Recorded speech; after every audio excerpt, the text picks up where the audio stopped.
Hello everyone and good evening. Welcome to the OneClass channel.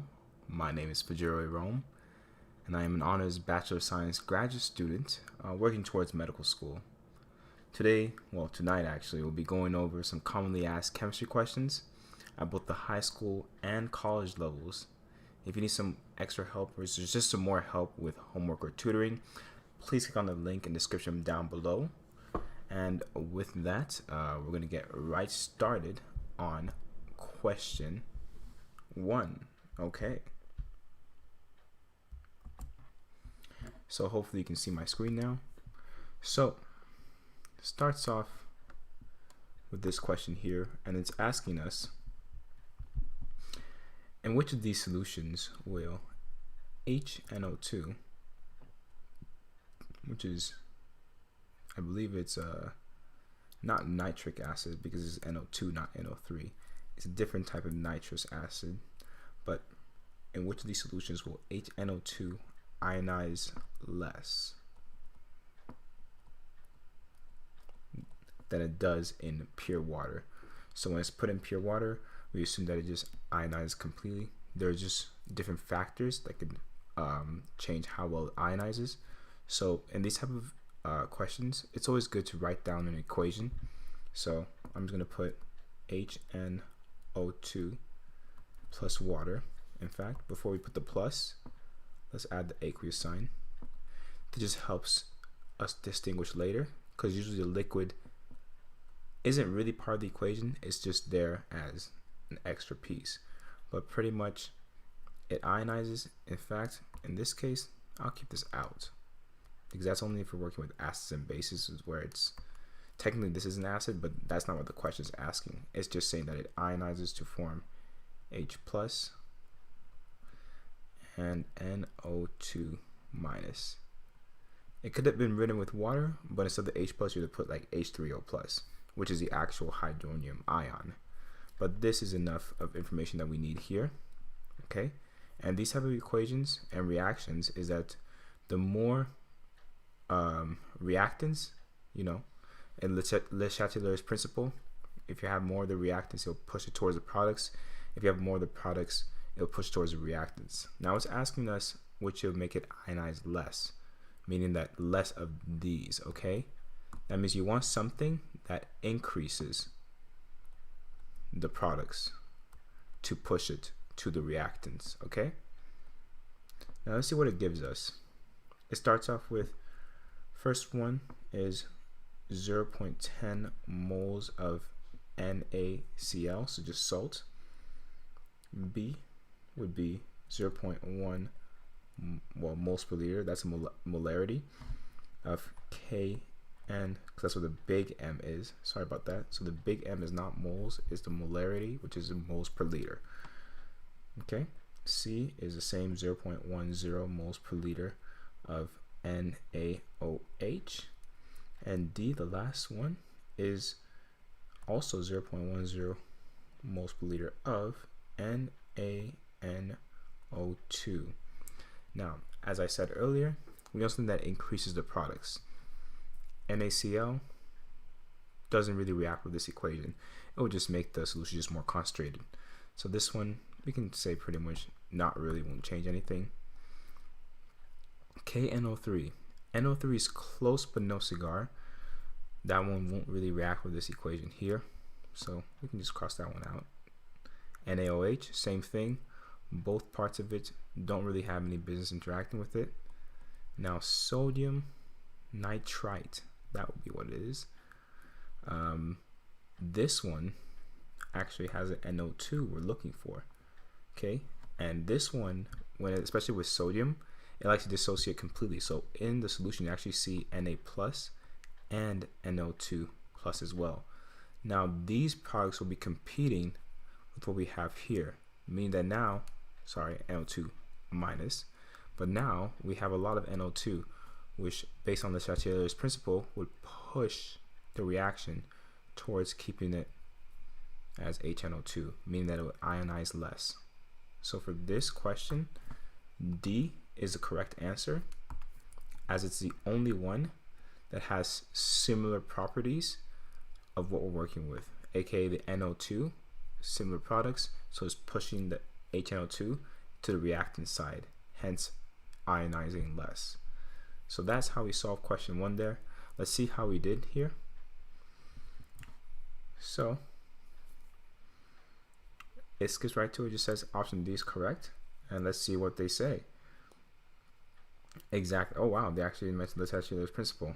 I'm glad I know my stuff. But yes, exactly. It's pushing the equilibrium towards the reactants because of the fact that there's NO2 minus present in NaONO2.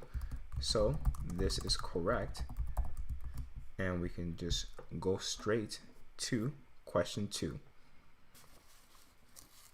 So question 2.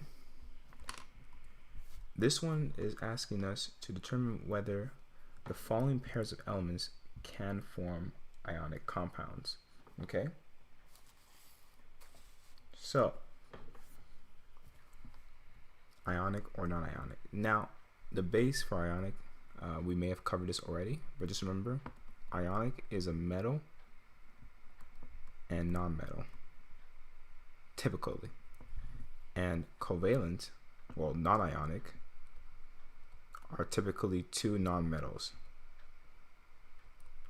Now, that's usually what we go with, right? Now, there's also some situations where we're dealing with the actual bond itself, whether it's ionic or covalent. That one we'll delve into more detail later, but for now, when it's asking for the compound itself, whether it's ionic or non-ionic, we usually look at whether it's a metal with a non-metal, and then if it's 2 metals together, that's just a metallic compound. But point being is that later on we will have to look at the electronegativity to really see if the bond between those 2 elements is an ionic bond, a covalent bond, and that can be broken into whether it's a polar covalent bond or a non-polar covalent bond. This is just a preface because we might delve into it in the later questions, okay? So the first one we have is iron and chlorine, okay? Fe and Cl. Alright, and depending on the iron, sometimes you have FeCl3, FeCl2. The point being is, let's check it out. So iron is definitely a metal because it's in the transition metal area. Okay, and let's see here. And now chlorine is a non-metal. So here what I'm actually going to do, just so we cover all our bases, I'm going to add the electronegativity as well, just to double check. So your ranges go for non-metal covalent bond, not non-metal, non-polar covalent. The range is typically 0 to 0.4. Okay, for polar covalent, it's typically a 0.4 to 1.6, around there. And now ionic bond is typically 2 to whatever the max is, which is something like fluorine with something else, like the bottom one. I think it would be like francium or something, because electronegativity increases like this on the periodic table. Now you're probably wondering what happens between 1.6 and 2. So the rule of thumb is if it's between 1.6 and 2, you have to check now again, as we mentioned before, if it's a metal or a non-metal. A metal would form an ionic bond. A non-metal would still be considered a polar covalent bond. But that's the thing, you can have in rare instances some metals that do bond with non-metals, but it's technically a polar covalent bond because of how weak it is. It's not really forming that ionic bond yet. Okay, but enough of that preface. Let's just get right to it. So iron actually has an electronegativity of 1.83. Okay, and now let's just do some quick calculations here. 1.83, 3.16. That's around. Okay, give me a quick second here to make sure. I know I have a calculator here somewhere.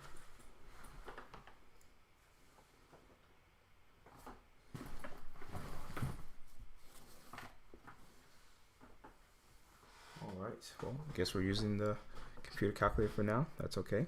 It's 1.83 minus 3.16. So this one is, wow, interesting. 3.16. Just make sure I'm looking at it right. And iron, 1.83.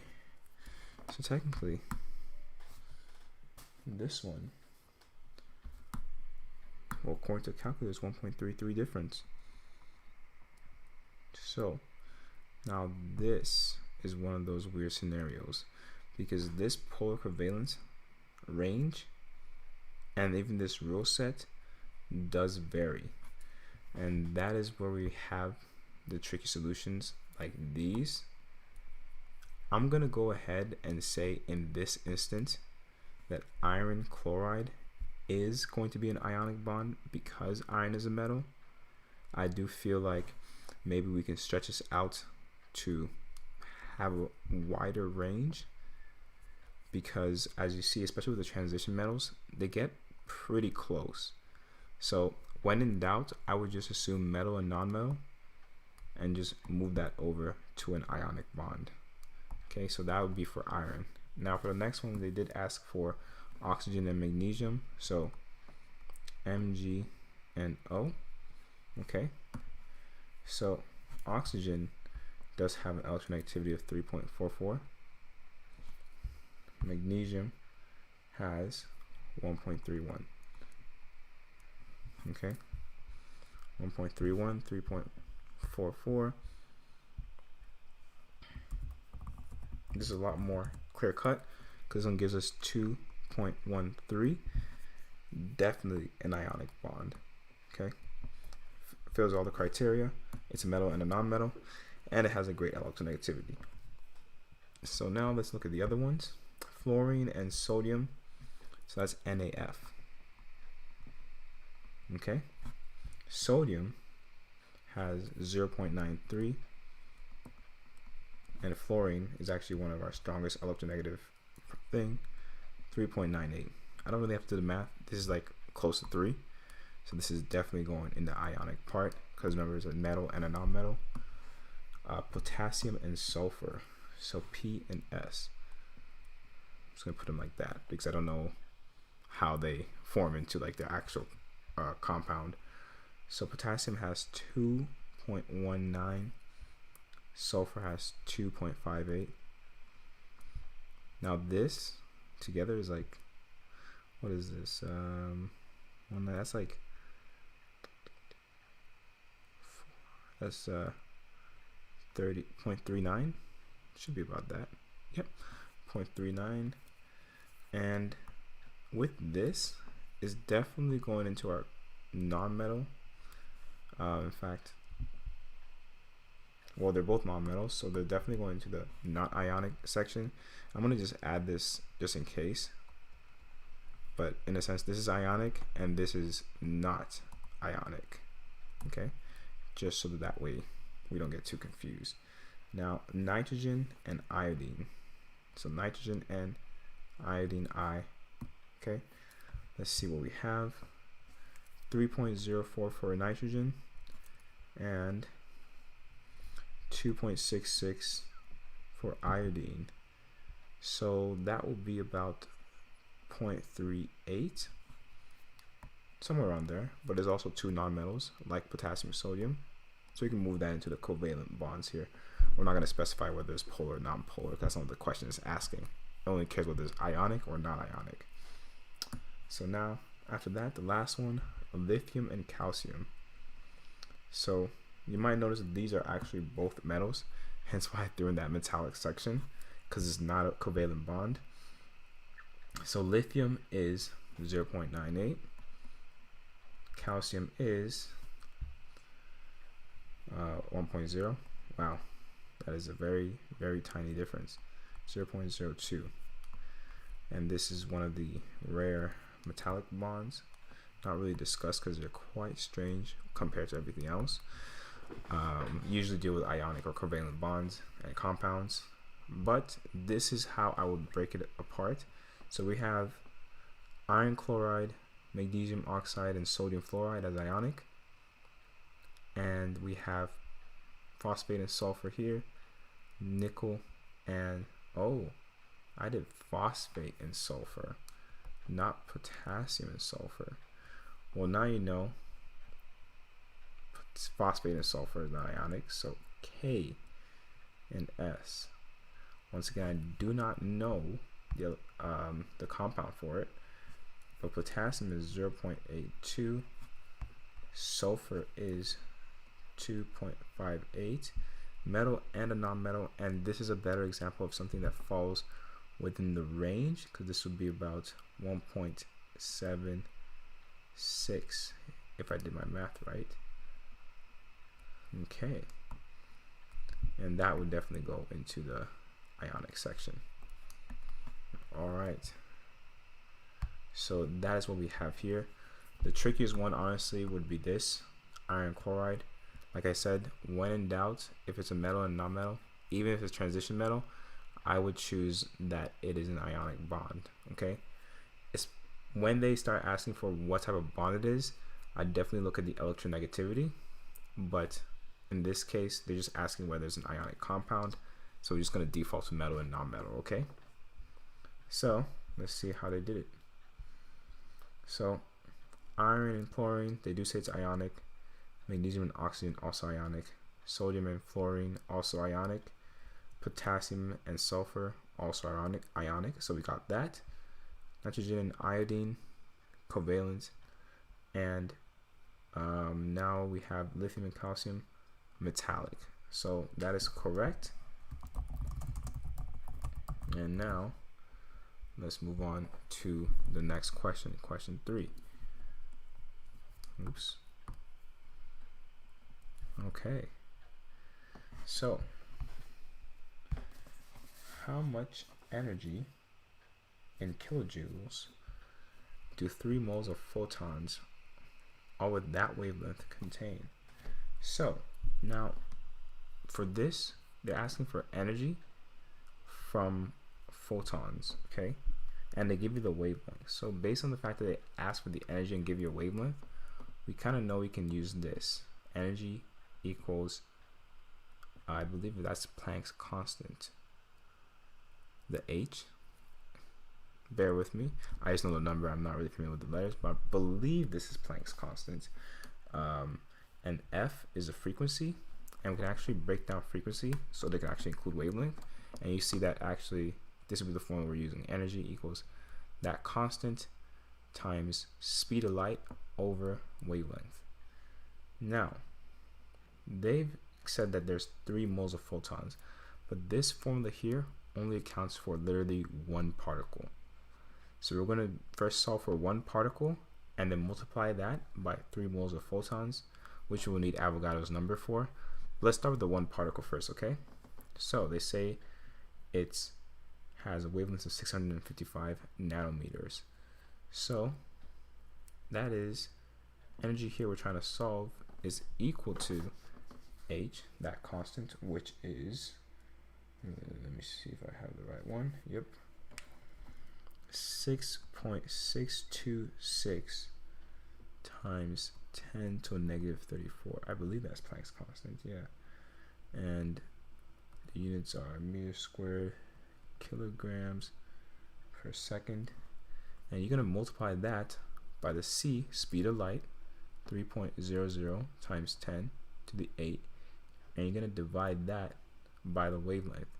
And 655 nanometers is 655 times 10 to a negative 9 meters, or it's actually 10 to a negative 7, but you move the decimal places 2 places, it'll be 6.55 times 10 to a negative 7.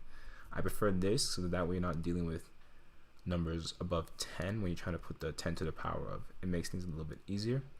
And don't forget your units because you want to be able to track things. This is meters per second because it's a velocity, okay? So now we have meters and meters per second. So we can actually just cancel this because it's being divided by. So now we have 1 over second, and that's the same thing here. So that is what we get there. Oh, whoops. Yeah. that is indeed what we get there. So I'm just double checking, making sure. And when these two cancel out, this surprisingly ends up being, oh whoops, these two don't cancel out, they actually come together, because now it's meter squared per second squared. But pretty much this along with that turns into what is known as a joule. Okay, so let's do the math real quick. I put it in my calculator because I was able to find it. Actually, I just did the work beforehand actually. So what I got here was the energy is equal to 3.03 times 10 to the negative 19 joules. Okay, and now that's for one particle. So now let's find out how many it is for 3 moles. So here we use Avogadro's number. So we need to multiply this by 3 moles, and we know that 1 mole, okay, is going to be 6.022 times 10 to the 23rd particles per mole. Okay, because if you saw it, in fact, I'm just going to move this over to the side, because this right here is joules per particle. That way you just keep units, and now you see that this particle cancels out with that particle, okay, and this mole cancels out with that mole. So we have 3.03 times 10 to the negative 19 times 3 times that Avogadro's number. So the total energy produced from all of those would actually going to be 5.48 times 10 to the positive 2 kilojoules.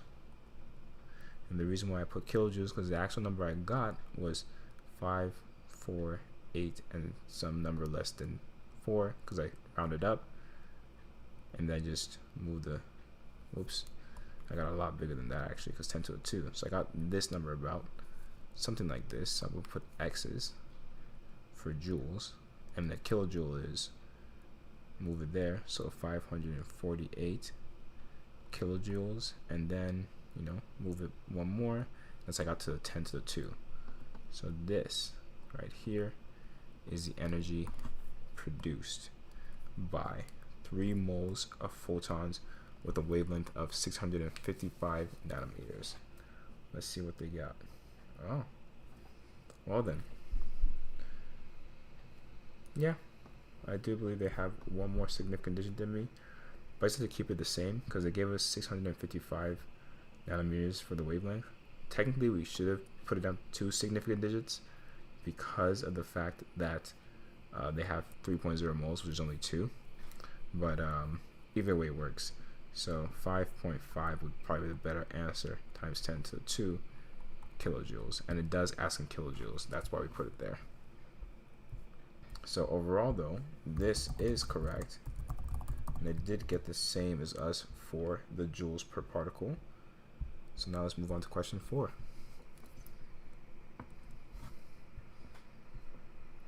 So now this question is more so a conceptual question, okay? Because it doesn't really have any problem with it. It just says calculate the energy of a photon of an electromagnetic radiation at each of the wavelengths indicated in problem 39. When I click on it, unfortunately, and I try to open it, I do get that. So unfortunately, we don't have the whole thing. So here's what I'm going to do to explain how to usually do these. So when you want to calculate the energy of the photon, it's actually what we did in the previous question. So just remember these formulas, that energy is equal to Planck's constant times frequency, okay?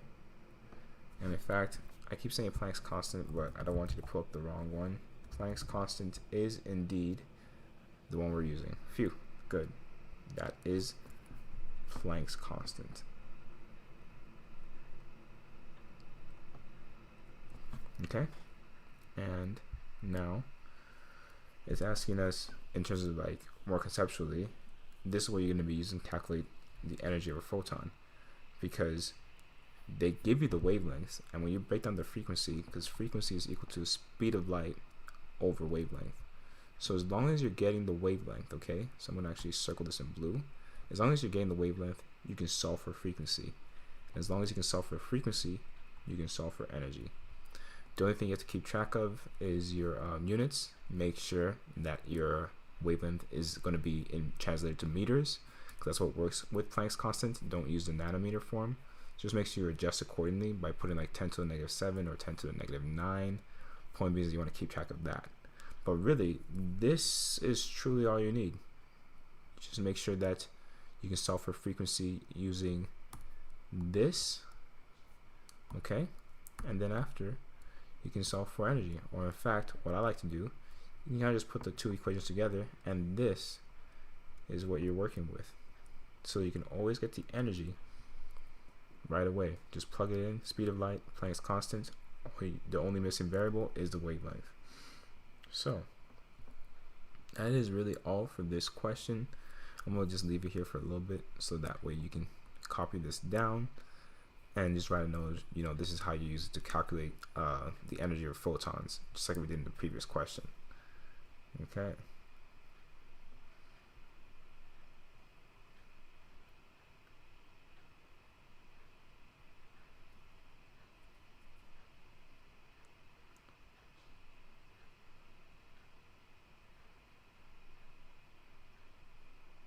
Interesting. So I'm going to put this as an incomplete question, so that way people don't get confused when they see this, and I'm just going to mark it as wrong.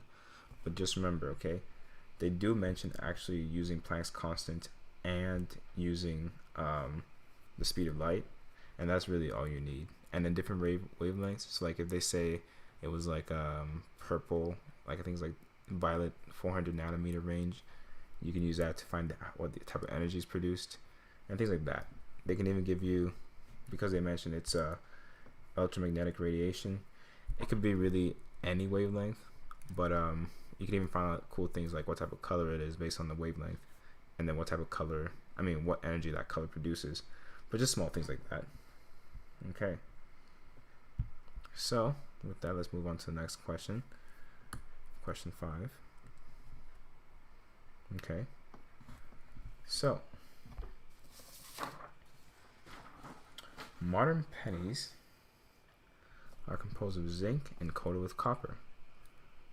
After making several scratches in the penny, the mass of the penny is determined to be 2.482 grams, and this is after scratches. Okay, so I guess they just kept scratching away and then weighed it, but we just have this number for now, and that will come into play later.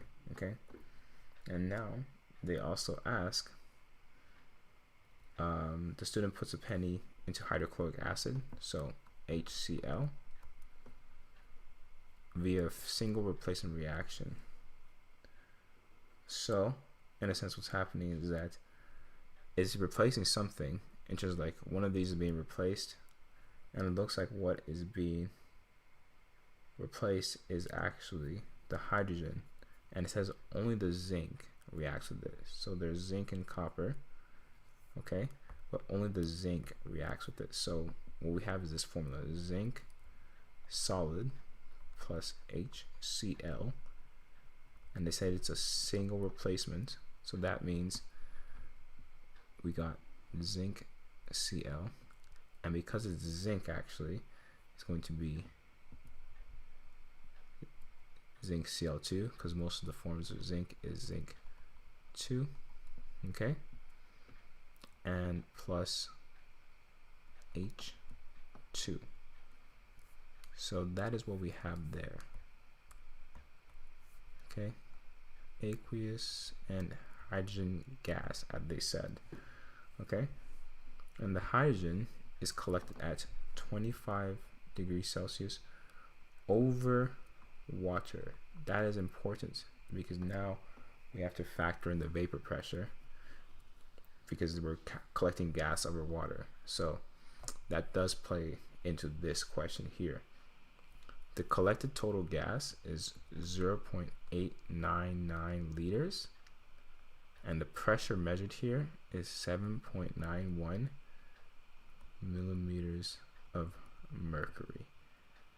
And now, with all this information, they want to find out what is the percent of zinc. Okay? And we're assuming here that all of the zinc dissolved. So they gave us a mass earlier, this 2.482. We can just assume that to be the total mass of the penny. And now they're asking us how much of that penny is zinc. So we do need the mass of zinc that was formed from this equation based on what they've given us. So first thing that I would do actually is see how the vapor pressure factors in. So actually they do give us a pressure here, and the vapor pressure of water, you have to subtract it out of this. So we have the 791 millimeters of mercury minus, so water's vapor pressure, as I've written down here, is 23.8 millimeters of mercury. So the true pressure of just a hydrogen gas, okay, because they give us a total pressure, that's why it's important. They didn't say hydrogen pressure, they said total pressure. That's why you have to factor this in. So when you subtract it, just the hydrogen pressure is 767.2 millimeters of mercury. So now we have the pressure of just the hydrogen gas. So now that we've done that, I like to convert it over to atmospheric pressure because it helps me use a simpler R constant. So with that, this turns into, when I do the conversion, 1.009 ATM. Okay, and you can find the conversion online or even in your textbook. Just that way you have it. And it's important that you account for what type of pressure you're using, like units, because that does affect the R value. Okay, so with that, when I'm solving for moles, I need to use the equation PV, pressure volume, is equal to moles times that R constant, the gas constant, and temperature in Kelvin. So we're solving for moles here so we can get the mass. So we have N is equal to PV over RT. Okay, so with that we have 1.009 ATM times the volume being 0.899 liters. Okay, and remember, this is now, we don't need to worry about the vapor pressure of water. We just know that the gas occupied 0.899 liters.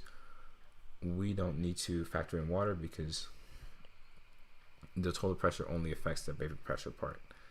So with that, we have that pressure and volume. Okay, and now we need the gas constant using the ATM units, and that is 0.08206 liters times ATM per mole times Kelvin. Okay, and that is times, because you still need to factor in the temperature, and they do give us 25 degrees over water, and 25 degrees Celsius, okay, plus 273.15 is how you translate to Kelvin. So that's 298.15 Kelvin. Okay, and so you just add that here. Okay, alright, and just cancel out some units. There, ATM, liter. All that's left is mole in the denominator of a denominator, which puts it in the numerator. So in total, we get N is equal to 3.71 times 10 to the negative 2 moles of zinc. That's how much zinc was produced based on that equation. Okay, no, whoops, sorry, I think I skipped ahead. 3.71 times 10 to the negative 2 moles of hydrogen gas. There we go. Okay, that should be it. And now we have to make sure that we transfer accordingly, it is a 1-to-1 ratio, as you noticed. 1 hydrogen gas, 1 zinc. So with that, actually, based on the fact that we have this many moles hydrogen gas, we need the same amount of moles for zinc. So that means actually we do have 3.71 times 10 to the negative 2 moles of zinc as well. And that is what we have for moles. Then we use our periodic table to find out how many grams that is. So that would be 3.71 times 10 to the negative 2 moles times 65.38 grams per mole. Units are canceled out. Okay, and in total we get 2.43 grams of zinc. Okay, so now we figured out how much zinc was there initially, and using that and the initial number we got in the beginning, we can find out how much of it is composed of zinc. Of zinc. So percentage would be 2.43 grams divided by the total of 2.482 grams times 100. So the penny, or was it nickel? Yep, the penny was actually composed of 97.71% zinc. Okay, so just a quick run through. We found out the true atmospheric pressure of just hydrogen gas by subtracting the vapor pressure. Then we use that to find the moles of hydrogen, and then use that to find the moles of zinc, and then we use that to find the grams of zinc, and then we use that to find the percentage. Okay, so let's see what they did. Yep, they accounted for the vapor pressure of water. They use a different number, but it still ends up with a similar mole count because they use a different units. So they use a different R constant because they did it in pascals and kilopascals. So with that, they still do get the 3.71 moles times 10 to the negative 2 moles, and then in the end we still end up with 2.4 grams of zinc, and that means 97.7. They did get 97.8, but that's just depending on how you round it. I like keeping my numbers as full as possible till the end, hence I got the 97.71. But overall, this is correct. Okay, and now let's move on to question 6. So, which is a pair of isomers? Okay, this is a fun question. Okay, there we go. And they give us 1 butene, so it looks like this. Okay, and 2 methyl propane, so it looks like this. Propane 2. Okay, so isomers, okay, are going to be the different types. Okay, there's constitutional isomers which have the same formula but different equation. Same formula but different composition. Like they just look completely different. And there's different types of structural isomers, and those ones, depending on the chirality in terms of the shape, those ones can end up being like enantiomers or diastereomers, or they're literally just the same compound. So that's what we're dealing with here. So 1 butene and 2 methyl propane, we have to find out first if it's even a constitutional isomer. So 1 butene is actually going to be 1, 2, 3, 4. So that's C4, and then hydrogens 1, 2, 3, 4, 5, 6, 7, 8. C4, H8. That's what we get. And now 2 methyl propane, 1, 2, 3, 4. Also 4 carbons. Let's see, 1, 2, 3, 4, 5, 6, 7, 8, 9, 10. C4, H10. These are not pairs of isomers. Okay, so the first one, not it. Okay, I'm just putting a box around it to separate between each one, but no, I'm gonna put that X in red so that way we make sure. Okay, so now let's move on. Well, actually, before we move on, I hope you understand how I counted the hydrogens. Is that, you know, if there's no bonds with it, it usually has 3 at the end and 2 when it comes to the middle parts. And then you subtract 1 for every bond. So here it had that methyl sticking out, so it only could have 1 more hydrogen. And here there is a double bond, so you kind of just subtract it. So instead of 3, it would be 2. Instead of 2 here, it was 1. Okay, so now H2NCH2CH3. So it kind of looks like this, but it has an N like that, but it has an NH2 at the end, and then it's compared to NH2. So you might already start to notice, but these might in fact be exactly the same. So we have 2 carbons, C2, 1 N. Well, we can put that at the end. We just got the H's first. 1, 2, 3, 4, 5, 6, 7. So it's C2H7N, and this one C2H7N. And based on this picture, you can kind of just say that these are literally the same compound. These don't count as isomers because they're exactly the same thing, just flipped over. Okay, so that's not it either. Now we have CH3O, so it looks like that, like this. And then we have, oh yeah, oh no, I skipped one, propanol and ethene. So we have propanol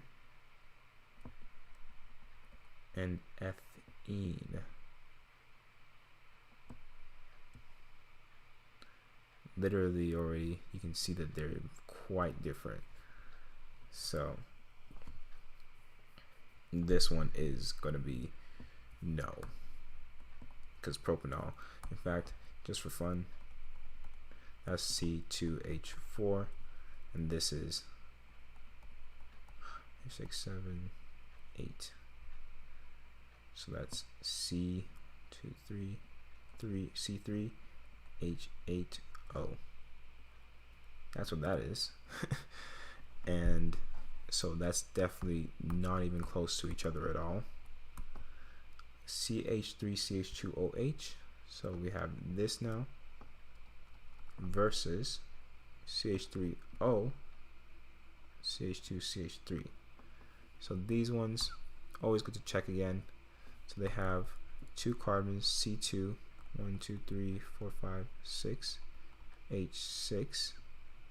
Okay, and then O, and this one has 1, 2, 3, 4, 5, 6, 7, 8. So C, and it has 1, 2, 3 carbons, H8O, and these are definitely not the same thing. So they're not even isomers. They're not even constitutional isomers or anything. They're not the same compounds. So now we have this one, CH. So the last ones that we were discussing here are 1, 2, 3, 4, 5 carbons. It just helps me draw it. So it looks like this. Oops, that's 6, 3, 4. Yeah, there we go. 5 carbons versus 1, 2, 3. And when it has that commas like that, it means that it branched out. So that's what they're trying to imply. Okay, so we have these two compete with each other. Okay, so now we have, let's count the carbons. 1, 2, 3, 4, 5. C5, okay. And 1, 2, 3, 4, 5, 6, 7, 8, 9, 10, 11, 12. H12, okay. 1, 2, 3, 4, 5. C5, cool. 1, 2, 3, 4, 5, 6, 7, 8, 9, 10, 11, 12. Perfect. So this actually is the only isomer here because it has the same constituents. So let's see, and that is correct. So these are constitutional isomers. These are the only pair of isomers, because remember, this is actually the most important one. Same does not count. If it's the exact same structure, like as in they're the same thing but just rotated, that is not an isomer. That's just the same compound.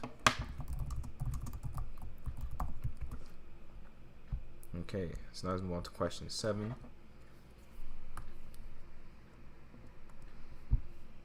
Okay, so now this question is asking, tartaric acid is composed of carbon, hydrogen, and oxygen. CX, HX, and OX. Just a way of keeping track. A sample weighing 0.400 grams is subjected to combustion, okay, and produced that amount of carbon dioxide and that amount of water. So combustion is usually just when it reacts with oxygen gas and is being combusted, like burnt up in a sense, with energy to produce CO2 plus H2O. And that is what a combustion does. Now, it produced 0.469 grams of carbon dioxide and 0.144 grams of water. Okay? So these numbers will come into play right now. What we want to do is figure out, okay, based on this, we want to find the empirical formula of tartaric acid. Yes, we could just search it up, but for this question, and you can get sometimes unknown compounds, which is why it's important to just follow the steps here, so that way we can get it right. So, it said that it had 0.469 grams of carbon dioxide. We want to find out how many moles that is. So, 0.469 grams of CO2, okay, times how many grams per mole. So 1 mole turns out to be 44.009 grams of CO2. That is the molecular grams per mole. There we go. That is going to be the grams per mole for that. Okay, and with that, we find out that we only have 1.07 times 10 to the negative 2 moles of carbon dioxide. Okay, and we also want to find out how much H2O we have. Okay, so with that, there's only 0.144 grams of H2O. And now the same thing, we multiplied 1 mole of H2O is 18.015 grams. Okay, and now we've converted over to 0.80 times 10 to the negative 2 moles. Just making sure that I have that. And I just kept it like that because we're going to convert it anyways, because the goal here is that we want to actually find out specifically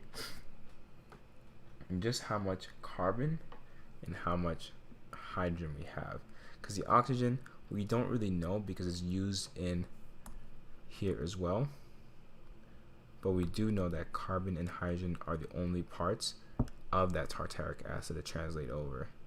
So with that, actually, let's see, that would mean that if we take it one step further, let's use blue actually, for 1 mole of H2O there's 2 moles of H, okay, and per 1 mole of CO2 there's 1 mole of C.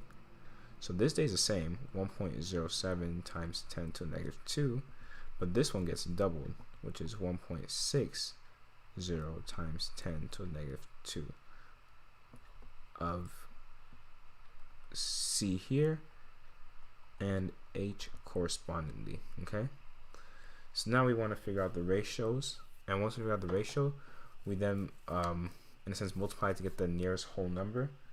So we kind of divide each of them by themselves. So this is the amount of carbons, this is the amount of hydrogens. Okay, so now in a sense we go 1.07 divided by 1.07 to get the ratio of carbon, There's a C, and because of that we get 1. And now for the hydrogen, we go, because carbon is the lowest number, that's the number we have to use. We go 1.60 over 1.07, okay? And with that, when I did that, I got around, just making sure.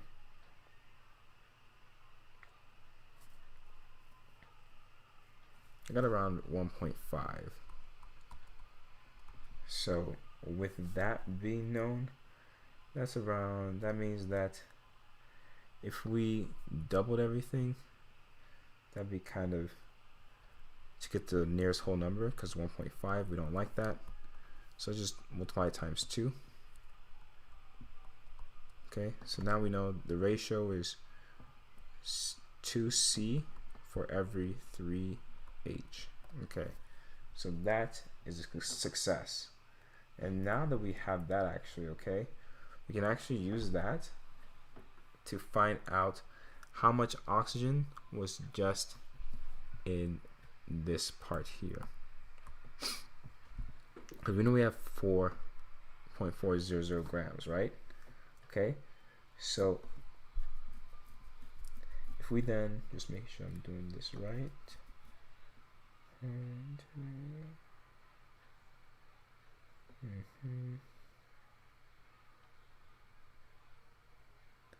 because now we know the total grams of carbon that they could have possibly used for this scenario only. Okay, so that means that we convert it back to carbons, okay, but not carbons here, carbons over there. So we need, based on this, 1.07 moles of just carbon. Okay, now I have to multiply it. So the empirical formula for carbon, there's 1.07 times 10 to the negative 2. Can't forget that. Okay, and 12.011 grams of carbon per 1 mole, because this allows us to find specifically how much carbon was in our tartaric acid earlier. Okay, so we get, how much is that? 0.128 grams. So we can put that under here actually. So minus 0.128. That should subtract the carbon, and now we're going to subtract the hydrogen as well to figure out how much oxygen there is, and then use that to find the moles. So now oxygen, okay, that is 1.60 times 10 to the negative 2. I mean not oxygen, hydrogen. Hydrogen, and we know from this it's only 1.008 grams per mole. So that also just translates to 0.016 grams. Okay, so we subtracted now the grams of oxygen, 0.016. Okay, so now this theoretically gives us our grams of oxygen in the tartaric acid. So with that, we know now that we have 0.256 grams of oxygen. Now let's convert that over to moles. Okay, 1 mole of oxygen is 15.999 grams. So with that, we were given, just to make sure, 1.60 times 10 to the negative 2 moles of oxygen. So now we have how many moles of oxygen there is, but this one also needs to go through the whole process of finding the ratios. So we also divide this by 1.07. We now get around 1.5. So we do the same, multiply by 2, because now we have, for every 2 carbons, there's 3 hydrogens and 3 oxygens. So that's what we've done for that question there. So with that, by breaking down that formula, we were actually able to solve the empirical formula, and we get C2H3O3. That's what we get there. Nice. And now they're asking for the actual molecular formula. They're saying that the molar mass of tartaric acid is 150 grams per mole. So you compare the grams per mole of this empirical formula with what they give you, and you can now guess the molecular formula.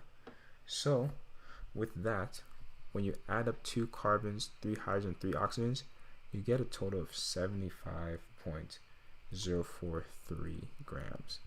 And if it's saying it's 150 grams per mole, 150 divided by that, we're going to get 2, meaning that this whole thing needs to be doubled to find its molecular formula. And now this is the molecular formula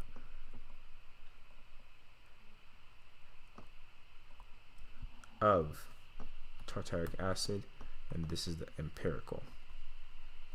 Okay, so with that, let's check.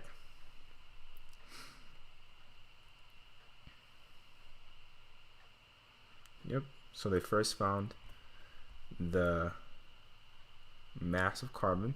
So we first found the moles, okay, and we translated that to the mass of carbon, which we subtracted from it. So that's good. And they also found the moles and mass of hydrogen, and then they used it to find the mass of oxygen right there, and then used to find the moles of each thing to find ratios, which is what we did.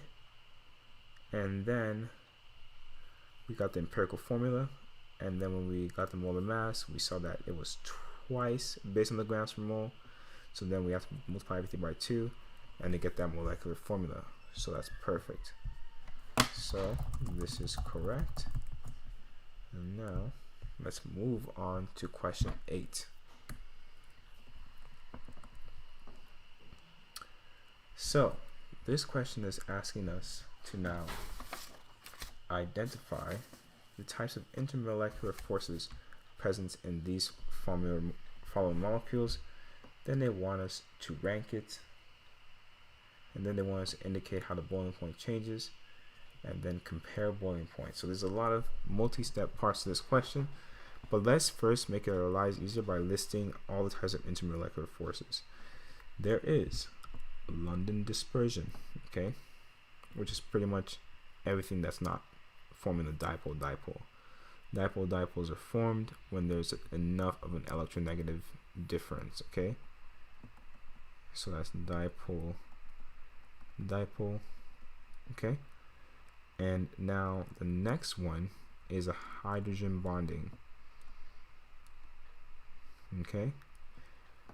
And that one is specifically when hydrogen is directly connected to nitrogen, oxygen, or fluorine.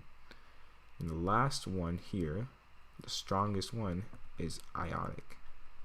That is the strongest intermolecular force, and it goes, this list goes like that, okay, from weakest to strongest. That is there, okay? So now that we know that, and that's a breakdown, we have diethyl ether, and they were nice enough to give us the actual structure of it. So we have CH3, CH2 connected, and then nothing like that. And butanol, okay, which they gave us as well.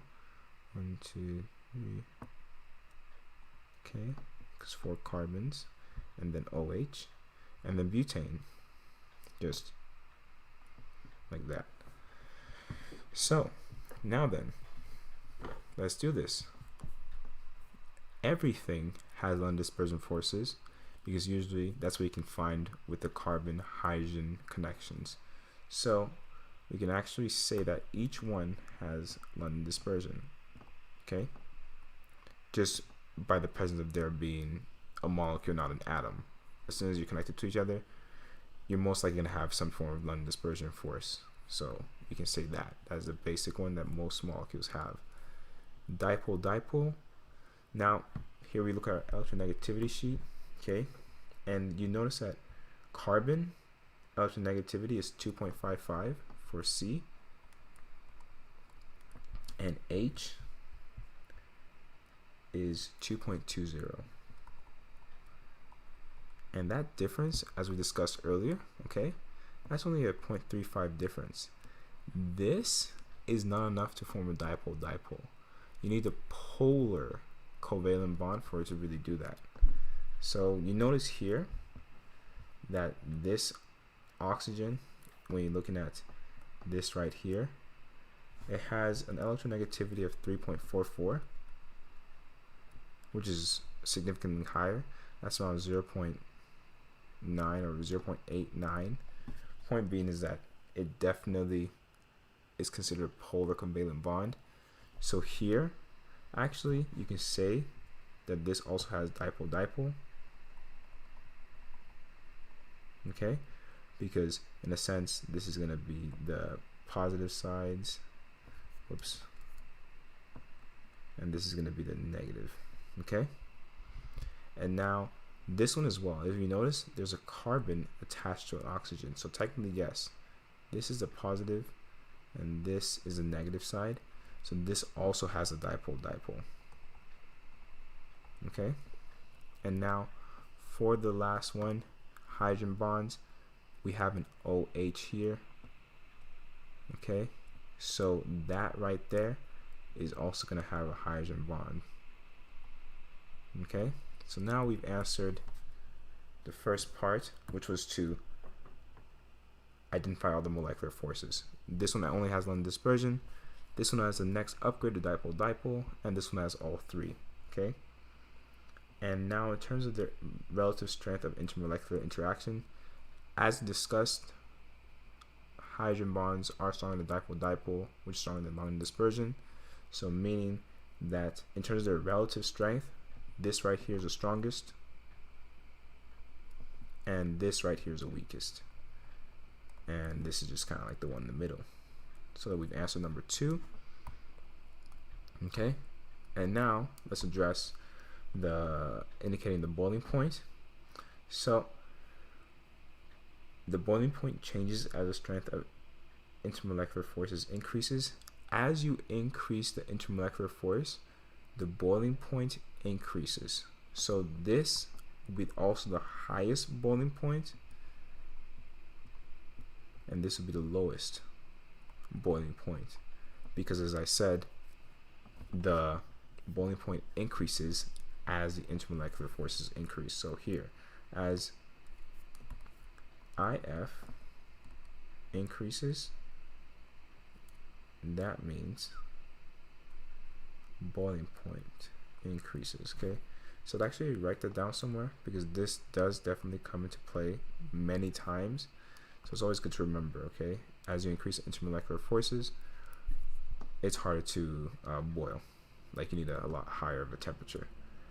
And now they want us to compare the boiling points of methanol, ethanol, and propanol. So methanol looks like this, ethanol looks like that, and propanol looks like that. Okay. In terms of intermolecular forces, why does the boiling point increase as a molecular weight increases?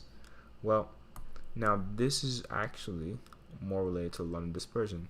As I said earlier, everything usually has it, but these ones can also, but they also do have so they have LD, this has dipole, and this one also has hydrogen bonds. Same with the rest of these. Hydrogen bond. So then why is it, because I can tell you this for a fact, that propanol has the highest and methanol has the lowest boiling point? Well, that's because of the London dispersion force. Well, specifically in this case, in a sense, the more surface area you take, the harder it is for you to be boiled. As in, if you can, the longer your stretch. So let's say you even had like a molecule this long. Okay, I could literally not tell you which one would have the higher boiling point, because of the fact that this is a really big molecule. So the more surface area you take, based on the fact that because these are carboxylic compounds, hydrocarbons, you can kind of assume that they're always going to have that span of London dispersion forces as we go throughout. So the longer it is, the more surface area it takes, the higher the boiling point. And the reason why I mentioned surface area is because when you have things like this, okay, versus things like that, for example. So let me just, as we discussed in the previous question, this one's a little bit more tightly packed, so this one will have the lower, and this one will be higher. So pretty much in summary, it's kind of just like how far you can stretch. But yes, that is the relationship there. So in terms of intermolecular forces, you can thank the London dispersion force as to why this one would be the higher boiling point. You also notice that it doesn't change too much, but you cannot predict empirically the exact number of the boiling point. But based on the fact that this is a bigger molecule, you can thank the London dispersion forces that this has a higher boiling point because everything else is the same. You see hydrogen bonds and you see dipole-dipole. Okay, so hopefully that does break down this question for number 8. So we're able to see all different types of breakdown, and let's see what they did.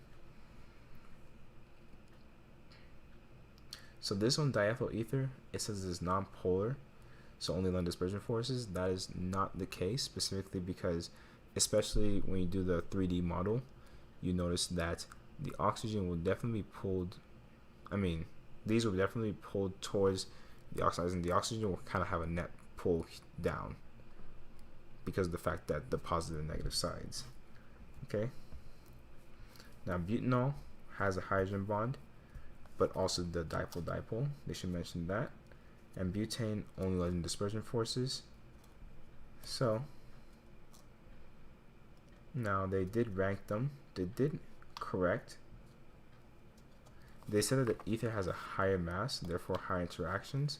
Well, although it is a bit of a increased mass, oxygen is 16, not the biggest change, so I'll definitely rely more on that dipole-dipole interaction. Okay, and now let's see here, hydrogen bonding, dipoles, and then dispersion forces are weaker. The point being is that they still have the right idea. They just attributed more to mass than London dispersion forces. And then this one, the same thing. It says it's lower mass and higher mass, but just remember that it's more so the surface area of as to why. So technically, I'm going to say this is correct, but carbon oxygen bonds have a dipole effect. Now, because let me actually draw it out so that there's no confusion. Okay, when you have oxygen, it has its two shells, and it has then the two R groups here, or the two valence electrons. Okay, these will be pulled over there, and these will be pulled towards it, so kind of the oxygen will kind of be going in net direction of this way, because these are definitely more negative because they're literally electrons, and then these are just carbons attached to it. And on the carbon side, when it's attached to the oxygen, okay, this carbon is going to be more positive, this is going to be more negative. So even though we have a carbon here, okay, this is going to be more positive, it's not going to cancel each other out. It's still going to go direction of that way. So that's why there is actually a dipole-dipole interaction. Okay, so we're still going to mark it as correct, but with that, okay, I think we're going to stop here for tonight. So once again, thank you for joining my stream. Hope you have a wonderful rest of the evening, and yeah, see you during our next session. Okay.